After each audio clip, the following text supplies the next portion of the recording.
Assalamualaikum warahmatullahi wabarakatuh.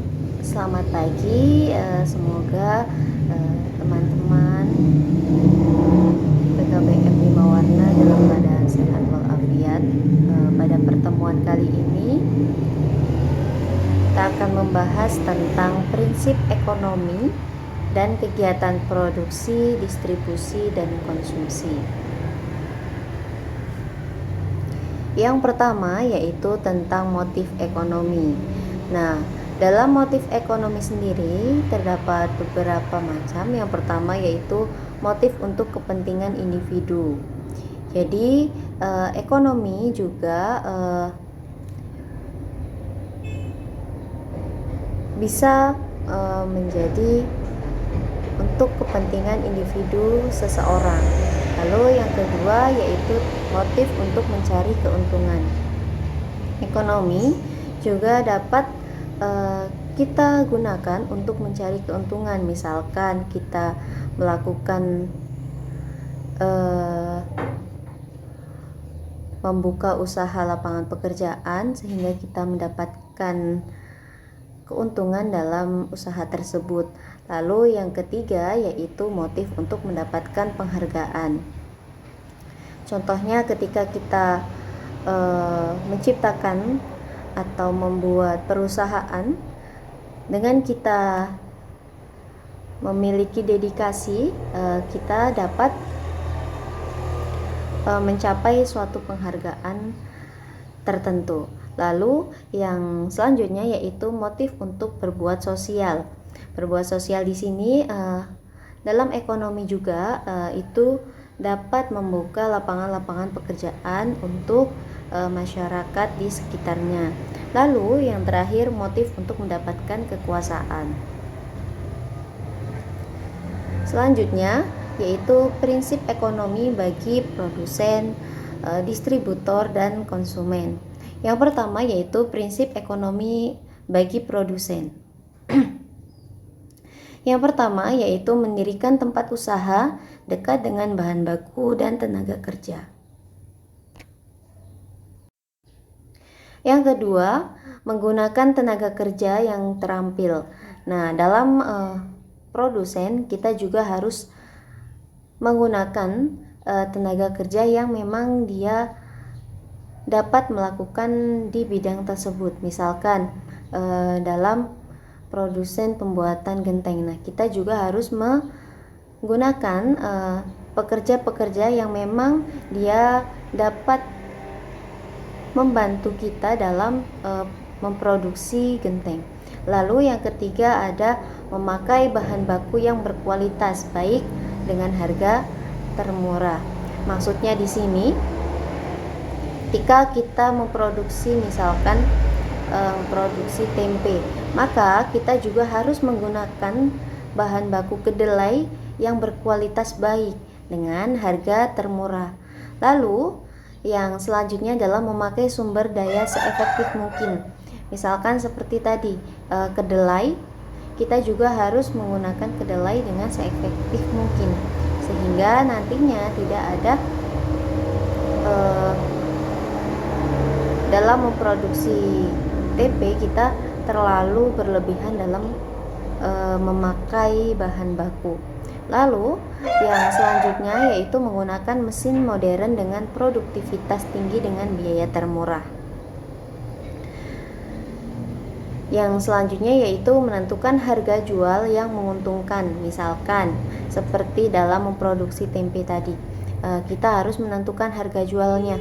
Misalkan dalam memproduksi kita mengeluarkan biaya sebesar 30.000. Nah, untuk menentukan harga jualnya, maka kita harus menentukan jika modalnya 30.000, maka bisa jadi harga satuan tempenya kita jual sebesar 5.000, sehingga ketika kita menjual 10 tempe maka kita akan mendapat keuntungan. Lalu yang selanjutnya yaitu menentukan barang dan jasa yang akan dihasilkan. prinsip ekonomi selanjutnya yaitu prinsip ekonomi distributor. Nah, dalam prinsip ekonomi distributor yang pertama yaitu meningkatkan kualitas pelayanan, lalu menyalurkan barang dari produsen secara langsung. Yang ketiga, menyediakan barang dan jasa yang populer bagi konsumen. Dan yang keempat, membeli barang dari produsen yang tepat. Lalu, selanjutnya menentukan lokasi perusahaan yang strategis. Nah, pada intinya prinsip ekonomi distributor ini dia merupakan tangan kedua dari produsen. Misalkan kita mempunyai produksi tempe seperti tadi. Nah, seseorang akan membeli tempe dengan jumlah yang banyak, lalu akan dijual kembali. Nah, itulah yang disebut dengan distributor. Lalu selanjutnya adalah prinsip ekonomi konsumen. Nah, dalam prinsip ekonomi konsumen yang pertama yaitu membuat prioritas terhadap barang atau jasa yang akan dibeli. Contohnya, ketika kita ingin membeli sesuatu, kita harus memikirkan apa yang memang kita butuhkan. Misalkan saat ini kita membutuhkan beras. Nah, berarti prioritas yang harus kita beli yaitu beras. Tidak ketika kita membutuhkan beras malah kita membeli yang lainnya. Lalu yang kedua, menghindari gaya hidup boros atau berfoya-foya. Jadi dalam membeli sesuatu kita juga harus menghindari gaya hidup boros. Jangan apa yang tidak perlu kita beli. Nah, sehingga ketika kita membeli sesuatu yang memang belum kita perlukan, maka itu akan membuat pengeluaran yang terlalu besar dalam rumah tangga. Misalnya kita sudah membeli makanan-makanan pokok, misalkan beras, sayuran dan lain sebagainya, tetapi kita membeli makanan pokok lagi seperti sayuran atau yang lain sebagainya. Nah, itu juga akan menambah pengeluaran dalam rumah tangga. Nah, lalu yang ketiga, memilih barang dengan kualitas yang terbaik. Jadi, ketika kita misalkan membeli beras, kita juga harus memilih. Sebagai pembeli atau konsumen, kita juga harus memilih beras yang terbaik untuk diri kita sendiri. Lalu, kegiatan produksi. Nah, kegiatan produksi itu apa sih?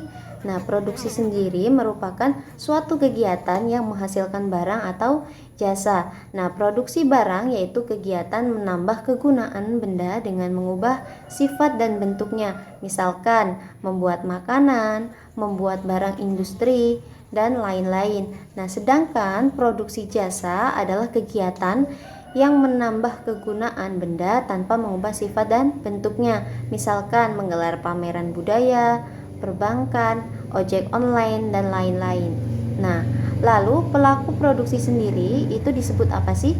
Nah, pelaku dalam produksi sendiri itu disebut dengan produsen atau orang atau lembaga tertentu yang menghasilkan suatu barang atau jasa yang akan dijual ke orang lain untuk memenuhi kebutuhan dirinya atau melalui keuntungan penjualan barang atau jasa. Nah, tujuan dari kegiatan produksi itu sendiri merupakan untuk memenuhi kebutuhannya yang sekaligus untuk mendapatkan keuntungan. Nah, faktor yang mempengaruhi produksi yang pertama yaitu faktor produksi alam. Lalu yang kedua ada faktor produksi tenaga kerja. Dan yang ketiga ada faktor produksi modal.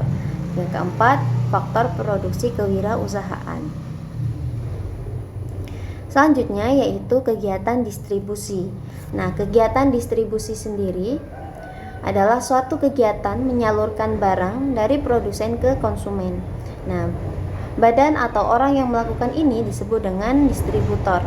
Nah, tanpa adanya distributor, barang dari produsen akan sulit sampai ke tangan konsumen.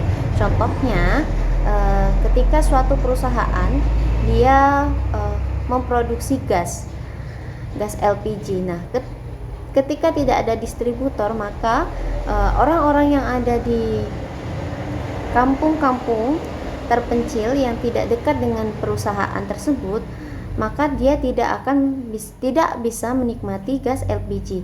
Maka dari itu adanya distributor, sehingga gas-gas yang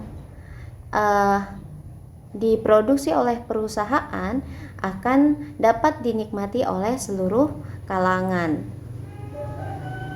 Nah, distribusi sendiri memiliki beberapa tujuan, yakni menstabilkan harga barang atau jasa di seluruh negeri. Misalkan tadi, ketika di perusahaan gas LPG patok dengan harga 22.000, maka gas LPG juga akan diberi harga di kampung-kampung atau di daerah-daerah lain dengan harga yang sama. Lalu menjaga perkembangan usaha dan kegiatan produksi, serta mempercepat sampainya barang ke tangan konsumen. Nah, jika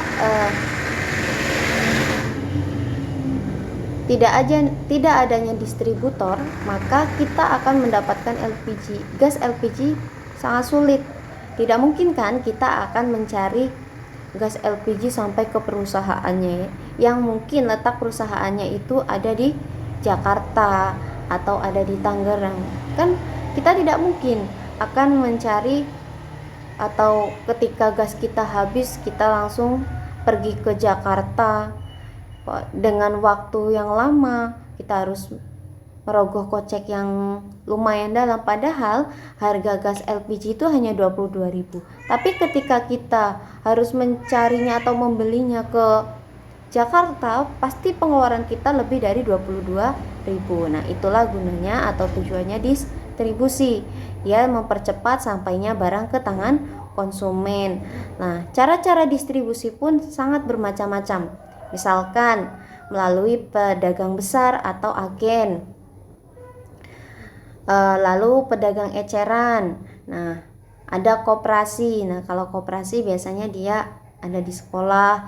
Lalu pedagang eceran biasanya dia berupa warung-warung atau toko-toko kecil yang menjadi. Terus ada toko milik produsen sendiri. Misalkan di sini di kampung Poncowarno sendiri terdapat produsen beras. Nah, dia membuka toko sendiri tuh. Nah, itulah yang disebut dengan toko milik produsen sendiri. Lalu ada door to door dan lain-lain. Nah, fungsi kegiatan distribusi yang pertama yaitu menyalurkan barang dan jasa dari produsen hingga ke tangan konsumen. Lalu memecahkan perbedaan tempat.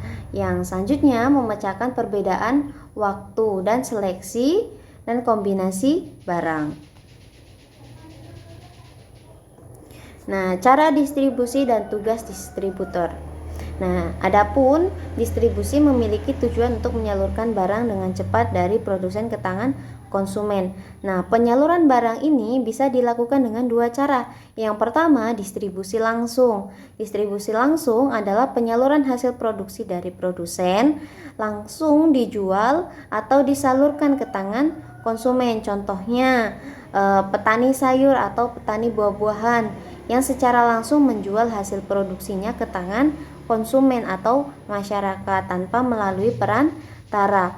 Nah, yang kedua yaitu distribusi tidak langsung. Nah, distribusi tidak langsung merupakan penyaluran dengan memakai bantuan beberapa perantara seperti pedagang besar, agen, dan juga pedagang eceran lalu ke konsumen. Misalkan di sini seseorang memproduksi beras. Nah, beras itu dibeli oleh pembeli dengan jumlah yang banyak. Nah, pembeli tersebut dia memiliki toko. Nah, dalam tokonya dia menyediakan beras tersebut. Nah, itulah yang disebut dengan distribusi tidak langsung. Jadi konsumen tidak membeli secara langsung dengan produsennya, tetapi melalui perantara distribusi atau pembeli yang pertama. Nah, distributor sebagai pelaku fungsi distribusi itu memiliki tugas-tugas. Yang pertama yaitu menjual, lalu membeli, menyimpan, mengangkut, promosi, informasi, dan standarisasi. Dan lembaga distribusi itu juga terdapat beberapa macam. Yang pertama yaitu agen. Yang kedua yaitu pedagang besar atau grosir. Misalkan dia menjual barang-barang peralatan rumah tangga, nah itu disebutnya dengan pedagang besar atau grosir. Lalu pedagang eceran, makelar, komisioner, importir. Nah, importir ini merupakan distribusi barang-barang import. Lalu eksportir itu kebalikan dari importir. Dia merupakan lembaga distribusi yang menjual barang-barang ekspor. Selanjutnya yaitu kegiatan konsumsi. Nah, konsumsi merupakan suatu kegiatan menggunakan atau menghabiskan barang atau jasa untuk memenuhi kebutuhan atau kelangsungan hidup. Jadi, jika produsen dia yang mengolah bahan baku menjadi sesuatu yang bermanfaat bagi seseorang, lalu distribusi dia yang membeli barang dari produsen, sedangkan konsumen atau konsumsi dia yang menikmati barang dari produsen dan distribusi. Nah, pelaku yang melakukan kegiatan konsumsi itu disebut dengan konsumen. Nah, tujuan konsumsi itu apa? Tujuan konsumsi adalah untuk memenuhi semua kebutuhan hidup manusia sehingga akan dicapai kehidupan yang makmur dan sejahtera. Misalkan kita tidak menanam padi, tetapi kita membutuhkan beras. Nah, berarti kita harus membeli beras ke produsen ataupun distributor. Misalkan membeli beras ke produsen, berarti kita langsung membeli ke petani. Lalu kalau kita membeli ke distributor, berarti kita membeli misalkan di warung untuk memenuhi kebutuhan hidup kita.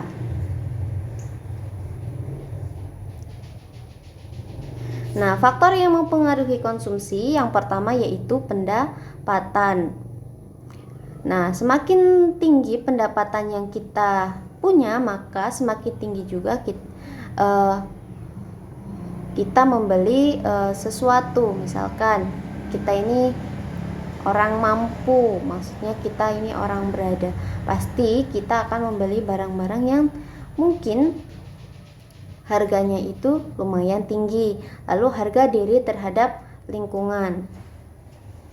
Misalkan ketika tetangga kita memiliki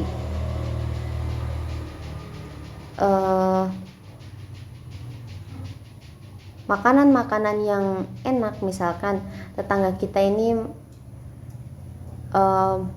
dia makannya ayam. Nah, kita sesekali juga harus bisa membeli ayam untuk kita makan, karena harga diri dong ketika kita tidak pernah bisa memakan makanan yang enak seperti itu.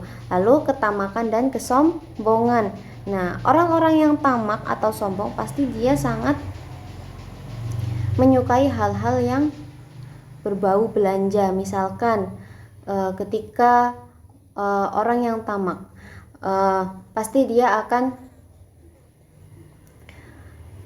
sangat senang sekali belanja-belanja yang terlalu berlebihan. Untuk apa? Untuk dipamerkan, mungkin dipamerkan dengan tetangga-tetangganya atau dipamerkan dengan orang-orang terdekatnya. Nah, itu yang akan menimbulkan kesombongan. Nah, ketamakan dan kesombongan ini itu tidak baik dilakukan. Jadi ketika kita ingin membeli sesuatu, kita harus tetap memiliki batasan ataupun harus tetap berada dalam takaran yang pas. Nah, Selanjutnya, faktor yang mempengaruhi konsumsi yaitu harapan pendapatan tinggi di masa yang akan datang. Jika seseorang memiliki harapan pendapatannya akan semakin tinggi, maka dia akan lebih untuk melakukan jual beli. Maksudnya ketika seseorang itu bekerja sebagai pengusaha. Nah, pasti seorang pengusaha dia akan berharap usahanya akan terus meningkat dari tahun ke tahun, dari bulan ke bulanan. Maka seorang pengusaha pastinya akan berbelanja hal-hal yang menurut dia itu diperlukan dan menurut dia itu keuangan dalam dirinya itu sangat mencukupi. Tapi perlu diingat lagi karena kita tidak tahu masa yang akan datang kita akan mempunyai pendapatan yang tinggi ataupun tidak. Jadi perlu kita ingatkan, jika kita membeli sesuatu tetap harus dalam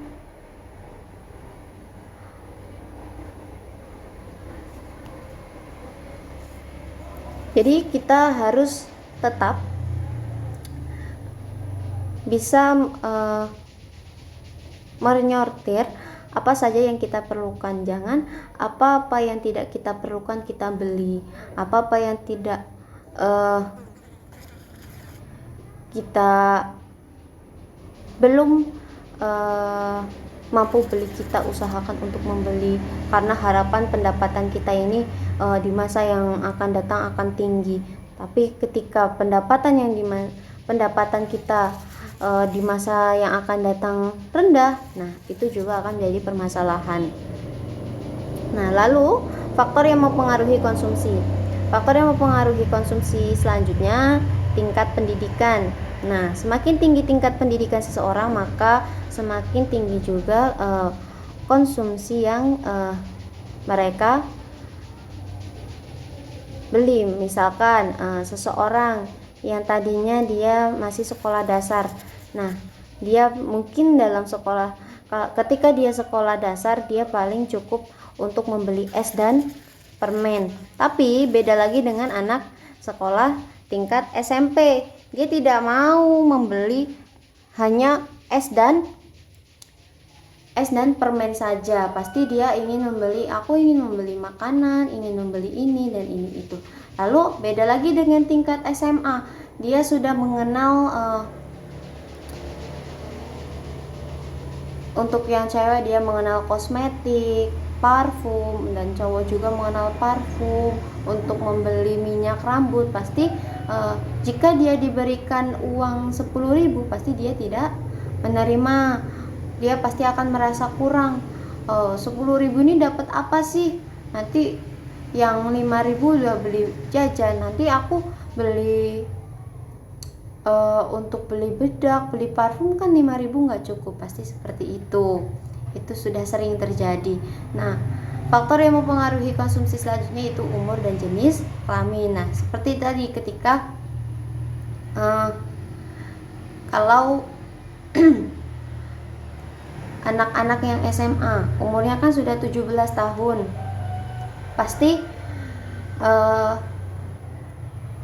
dia sudah memiliki seperti sudah memakai alat-alat kosmetik, misalkan bedak, parfum. Nah, dan jenis kelaminnya, misalkan untuk yang cewek pasti dia akan butuh nih untuk membeli bedak, parfum, terus apalagi sepatu yang bagus, baju yang bagus, terus jilbab dan ini itu. Beda lagi dengan laki-laki, mungkin dia tidak memerlukan bedak tapi dia memerlukan minyak wangi, minyak rambut. Lalu untuk anak SMA biasanya dia sudah, kalau laki-laki sudah merokok pasti dia ingin membeli rokok dan lain sebagainya. Nah, itu juga kita harus membatasinya sehingga kita tidak terlalu boros. Nah, pelaku kegiatan konsumsi itu ada 3. Yang pertama, rumah tangga keluarga. Nah, rumah tangga keluarga ini maksudnya ibu-ibu rumah tangga. Nah, itu menjadi pelaku konsumsi. Rumah tangga perusahaan, maksudnya dalam perusahaan pastinya kita mengenal bendahara. Pastinya dalam bendahara itu juga dia perlu membeli sesuatu untuk perusahaannya. Nah, itu disebut dengan rumah tangga perusahaan. Lalu rumah tangga pemerintah. Nah, dalam pemerintahan pasti kita juga membutuhkan sesuatu untuk dibutuhkan dalam pemerintahan. Misalkan dalam pemerintahan kita mau mengaspal atau mengecor jalan, berarti kita harus membeli batu, semen, dan lain sebagainya. Nah, itu disebut dengan rumah tangga pemerintah. Nah, dalam perilaku konsumtif itu terdapat 2 aspek. Yang pertama, aspek positif. Nah, aspek positif yaitu memenuhi kebutuhan hidupnya dan juga sekaligus untuk meningkatkan kemakmuran ataupun kesejahteraan. Nah, maksudnya jika barang atau jasa hanya untuk memenuhi kebutuhan saja, tetapi tidak bisa untuk meningkatkan kemakmuran kesejahteraan, maka belum dapat disebut memiliki aspek positif. Contohnya, ketika seseorang yang mengonsumsi minuman yang sehat, selain bisa mengobati rasa haus, juga membuat tubuhnya menjadi sehat. Nah, lalu yang kedua ada aspek negatif. Aspek negatif itu merupakan kebalikan dari aspek positif, yaitu sisi buruk dari perilaku konsumtif. Contohnya, orang yang mengonsumsi miras akan mengobati rasa hausnya, namun akan merusak kesehatannya.